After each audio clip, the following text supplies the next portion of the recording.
si on veut résumer Qualiconsult en quelques chiffres, c'est 2200 collaborateurs et un chiffre d'affaires de 200 millions d'euros.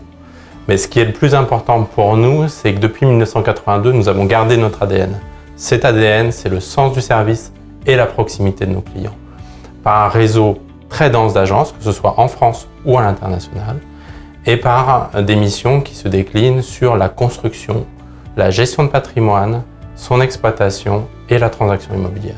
Le BIM, c'est une véritable opportunité. La maquette numérique tend à améliorer la qualité dans le secteur de la construction et à faire collaborer les acteurs ensemble de manière plus proche. Le BIM chez Qualiconsult, c'est une réalité qui peut toucher l'ensemble de nos agences. Nos clients nous demandent de les accompagner dans la démarche pour tout type de chantier et toute taille de chantier. Et ce qui est important pour nous, c'est la relation de confiance qui s'établit entre un collaborateur, un contrôleur technique, un coordinateur SPS et son client. Et nous devons pouvoir accompagner l'ensemble de nos collaborateurs à s'adapter à cette nouvelle démarche. Pour intégrer la démarche BIM au sein de notre métier du contrôle technique, nous avons choisi de nous faire accompagner par le Centre scientifique et technique du bâtiment. De fait, nous utilisons leur visionneuse FBIM. Nous avons choisi cette visionneuse car nous pouvons, sur cette base, réaliser des développements et la connecter à notre outil métier Gaia. C'était très important pour nous de maintenir l'utilisation de notre logiciel interne Gaia car il est garant de notre procédure.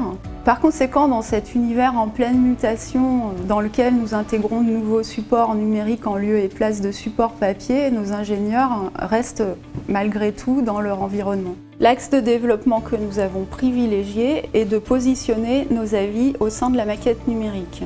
Cela permet à la fois à nos clients, mais également aux architectes, entreprises et bureaux d'études de visualiser nos avis en vue d'une meilleure prise en compte. L'usage du BIM est appelé à se généraliser, notamment sur la phase d'exploitation. Nous poursuivons donc nos développements non seulement pour le métier du contrôle technique, mais également pour l'intégralité des métiers du groupe.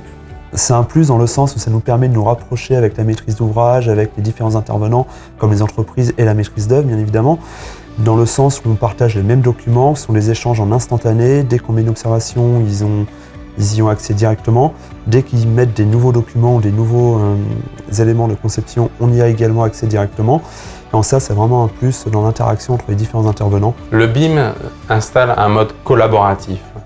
C'est fondamental pour nous et ça correspond à nos valeurs.